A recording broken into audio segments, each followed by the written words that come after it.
ایران کے شہر اصفہان میں ایک زمانے میں ایک شخص رہتا تھا جو زندگی کی 70 بہاریں دیکھنے کے بعد اب اپنی آخری سانسیں گن رہا تھا۔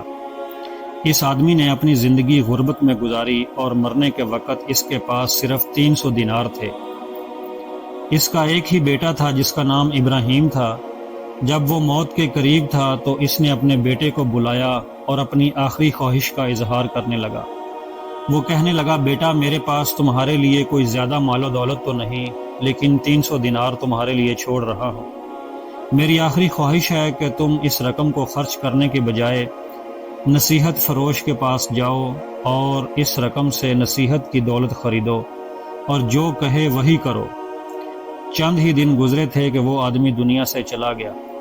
باپ کی وفات کے کچھ دن بعد ابراہیم خود سے کہنے لگا، مجھے اپنے والد کی آخری خواہش پوری کرنی چاہیے۔ چنانچہ اس نے 300 دینار لیے اور نصیحت فروش کے پاس جا کر کہنے لگا، میرے پاس 100 دینار ہیں، اگر تم مجھے ایک نصیحت دو گے تو میں تمہیں 100 دینار دوں گا۔ نصیحت فروش نے ابراہیم سے 100 دینار لیے اور کہنے لگا، سردیوں میں جب آسمان پر بادل ہوں تو باہر کبھی نہ جانا۔ اتنا کہنے کے بعد وہ خاموش ہو گیا۔ ابراہیم اب خود سے کہنے لگا، 100 دینار میں بس اتنی سی بات ہے۔ اس نے دل میں سوچا کہ ایک اور کوشش کرتا ہوں، اس بار یہ ضرور کوئی خاص بتائے گا۔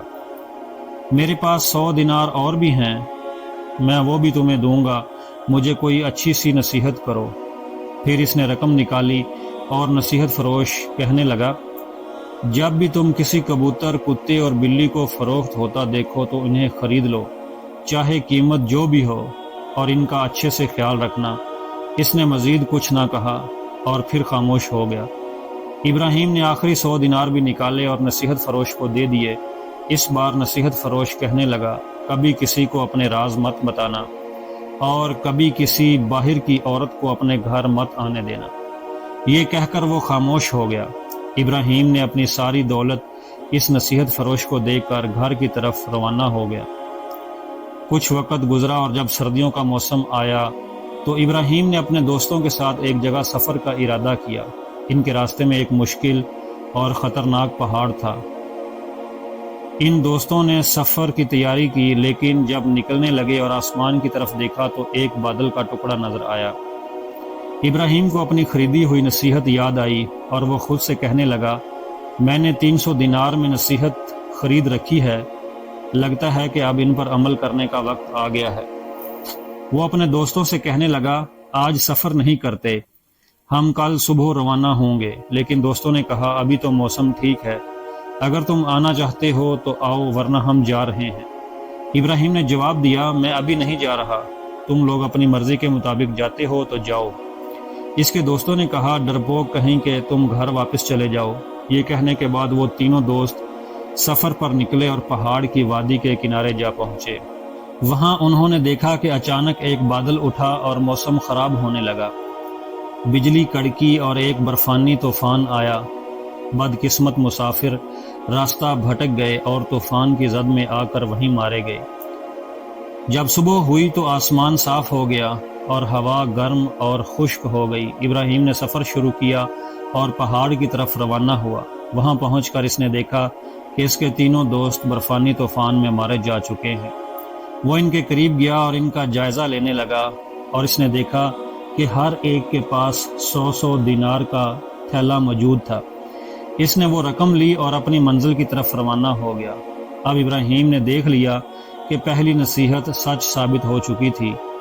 اگر اس نے باپ کی کہی ہوئی بات پر عمل نہ کیا ہوتا اور نصیحت نہ خریدی ہوتی تو وہ بھی ان کے ساتھ جاتا اور ان کے ساتھ ہی مارا جاتا۔ لیکن وہ نہ صرف اپنی منزل تک محفوظ پہنچا، بلکہ اس نے جو رقم نصیحت فروش کو دی تھی وہ بھی واپس مل گئی۔ کچھ دن بعد بازار میں ایک آدمی آیا جو ایک کبوتر، ایک کتا اور ایک بلی بیچ رہا تھا۔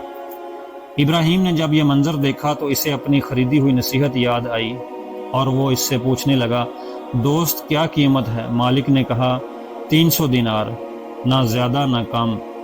لوگ اس کی بات سن کر بہت زور سے ہنسنے لگے اور کہنے لگے، ایک کبوتر، ایک کتے اور ایک بلی کے 10,000 دینار، اس لیے تمہارا مال ابھی تک نہیں بکا۔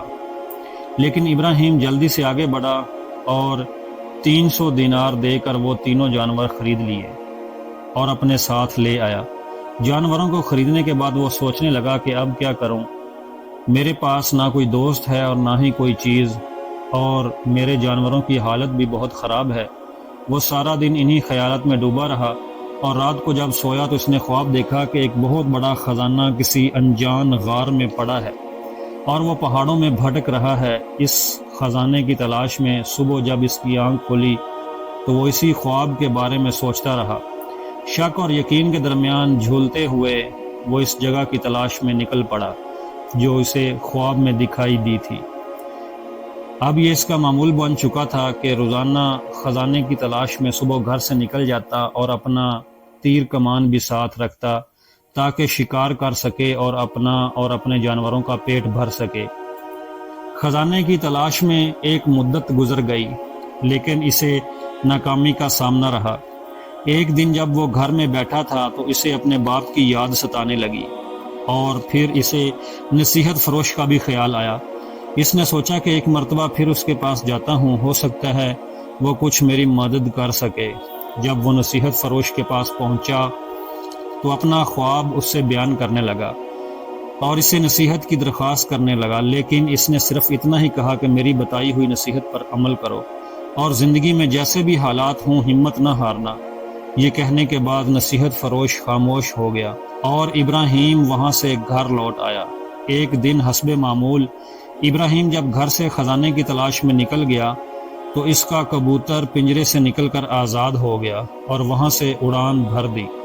جب بلی نے یہ منظر دیکھا تو وہ بھی کبوتر کے پیچھے پیچھے بھاگنے لگی۔ جلد ہی دونوں وہاں سے بہت دور جا چکے تھے۔ جب ابراہیم گھر واپس آیا تو اس نے دیکھا کہ بلی اور کبوتر گھر سے غائب ہیں، جس پر وہ بہت پریشان ہوا، لیکن رات بہت ہو چکی تھی اور اس نے فیصلہ کیا کہ صبح ان کی تلاش کرے گا۔ وہ ساری رات یہ سوچتا رہا کہ اس خواب نے مجھے خزانہ تو نہیں دیا بلکہ مجھے تھکا دیا، اور میری بلی اور کبوتر بھی چلے گئے۔ جب صبح کی پہلی کرن نے آسمان کو روشن کرنا شروع کیا تو اس نے اپنے کتے کو ساتھ لیا اور بلی اور کبوتر کی تلاش میں نکل پڑا۔ اس کا کتا سونگتے اور تلاش کرتے پہاڑوں کی طرف بڑھتا گیا، سامنے جا کر رک گیا۔ ابراہیم نے جب اس غار کو دیکھا تو حیران رہ گیا، کیونکہ یہ وہی غار تھی جو اس نے خواب میں دیکھی تھی۔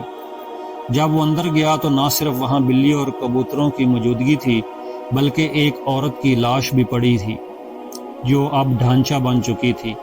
وہاں ایک کونے میں ایک صندوق بھی رکھا ہوا تھا۔ جب ابراہیم نے اس صندوق کو کھولا تو وہ زیورات اور سونے کے سکوں سے بھرا ہوا تھا۔ ایسا لگتا تھا جیسے یہ عورت اسی کبوتروں کی مالک تھی اور اپنا خزانہ لے کر کہیں جا رہی تھی، مگر کسی حادثے میں اپنی جان گنوا بیٹھی۔ اب ابراہیم خزانے کا مالک بن گیا۔ وہ پچھلے دنوں میں جا چکا تھا اور اس کے دن بدل چکے تھے۔ اس نے اپنے جانوروں اور صندوق کو ساتھ لیا اور گھر واپس آ گیا۔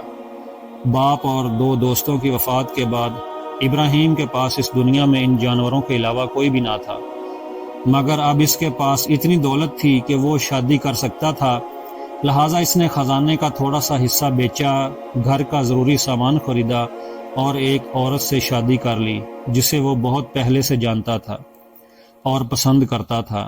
اب اس کی زندگی میں خوشی آنے لگی، مگر ابھی اس کی تیسری نصیحت کا امتحان باقی تھا۔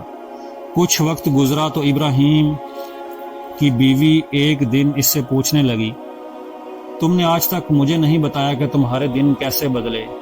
جس شخص کے پاس 2 وقت کا کھانا نہیں تھا وہ اتنا مالدار کیسے بن گیا؟ آخر وہ کون سا راز ہے جو تم آج تک مجھ سے چھپاتے آ رہے ہو؟ ابراہیم چونکہ نصیحت کا پابند تھا اس لیے وہ ہمیشہ ایسے سوالات کو ٹال دیتا۔ آخر کب تک کچھ وقت گزرا تو وہ سوچنے لگا کہ یہ عورت میری بیوی ہے اور میاں بیوی کے درمیان کوئی راز نہیں ہونا چاہیے۔ آخر کار اس نے اپنے خواب اور خزانے کا سارا واقعہ اپنی بیوی کو بتا دیا۔ زندگی چلتی رہی اور وقت ایسے ہی گزرتا رہا۔ اتفاق سے اسی شہر میں ایک مکار بوڑھی عورت تھی جو ٹھگوں کے ایک گروہ کی سردار تھی۔ اسے بھی اس خزانے کے بارے میں پتہ چل چکا تھا اور اب اس کی نظر ابراہیم کی دولت پر تھی۔ بوڑھی نے ایک چال چلنا شروع کی اور فقیر بن کر ابراہیم کے دروازے پر جا پہنچی۔ جب ابراہیم گھر پر نہیں تھا تو اس نے دروازے پر دستک دی اور اس کی بیوی کے سامنے بے ہوش ہونے کا ڈرامہ رچایا۔ ابراہیم کی بیوی رحم دل تھی، اس نے اسے اندر بلا لیا اور اس بوڑھی کا خیال رکھنا شروع کر دیا۔ اب اس مکار بوڑھی نے عادت بنا لی، جب بھی ابراہیم گھر پر موجود نہ ہوتا تو وہ اس کی بیوی سے ملنے چلی جاتی۔ اس نے اپنی چالاک باتوں سے ابراہیم کی بیوی کا اعتماد جیت لیا اور اس سے خزانے کا راز معلوم کرنے کے لیے وہ بڑھیا فقیر بن کر دھکے کھا رہی تھی۔ جیسے ہی اسے پتہ چلا کہ خزانہ کہاں چھپایا گیا ہے، اس نے اپنے ٹھگوں کو بلا لیا۔ کچھ دن گزر گئے تو ابراہیم اپنی بیوی سے کہنے لگا، ہمیں اس خزانے کو بیچ دینا چاہیے اور جو پیسے ملیں ان سے تجارت کا سلسلہ شروع کرنا چاہیے، کیونکہ پڑی پڑی دولت چاہے کیوں نہ ہو ایک دن ختم ہو جاتی ہے۔ جب وہ اپنی بیوی کے ساتھ اس کمرے میں جا پہنچا تو اس کے پیروں تلے زمین کھسک گئی۔ خزانے سے بھرا صندوق وہاں سے غائب تھا۔ اسے تلاش کرنے کی لاکھ کوشش کی لیکن بے سود، ملتا بھی تو کیسے؟ مکار بڑھیا اور اس کے ٹھگوں کا گروہ اپنا کام دکھا چکا تھا۔ مایوسی کے عالم میں ابراہیم نے اپنی بیوی سے غصے میں پوچھا، کیا کسی باہر کی کوئی عورت نے ہمارے گھر میں قدم رکھا تھا؟ اس کی بیوی نے تمام واقعہ سنایا تو ابراہیم کو فوراً وہ نصیحت یاد آئی کہ کبھی کسی باہر کی عورت کو گھر میں نہ آنے دینا۔ اب ابراہیم کو فوراً احساس ہوا کہ اس نے نصیحت فروش کی آخری نصیحت پر عمل نہیں کیا تھا۔ اس کے چہرے پر شرمندگی چھا گئی اور وہ آہستہ سے سر پکڑ کر بیٹھ گیا اور افسوس سے بولا، اگر میں نصیحت فروش کی اس نصیحت پر عمل کرتا تو آج یہ دن نہ دیکھنا پڑتا۔ پھر اچانک سے یاد آیا، نصیحت فروش نے یہ بھی کہا تھا کہ کبھی ہمت نہ ہارنا اور اپنے فیصلوں سے سیکھتے رہنا۔ ابراہیم کو احساس ہو گیا اور اسے سبق مل چکا تھا کہ اس کے بوڑھے باپ نے اسے نصیحت فروش کے پاس کیوں بھیجا تھا۔ دولت سے زیادہ اہم زندگی میں نصیحت کا وزن ہوتا ہے۔ خزانہ کھو جانے کے باوجود ابراہیم اس بات کا ادراک کر چکا تھا کہ انسان کی اصل طاقت اس کی عقل اور نصیحت پر عمل کرنے میں ہے۔ ابراہیم نے فیصلہ کیا کہ وہ اپنی محنت اور بڑوں کی نصیحت پر عمل کر کے اپنی زندگی دوبارہ سنوار لوں۔ دوستو، امید ہے آپ کو یہ کہانی پسند آئی ہوگی۔ ویڈیو کو لائک کریں، کمنٹس میں اپنی رائے کا اظہار کریں اور ہمارے چینل کو بھی سبسکرائب کر لیں۔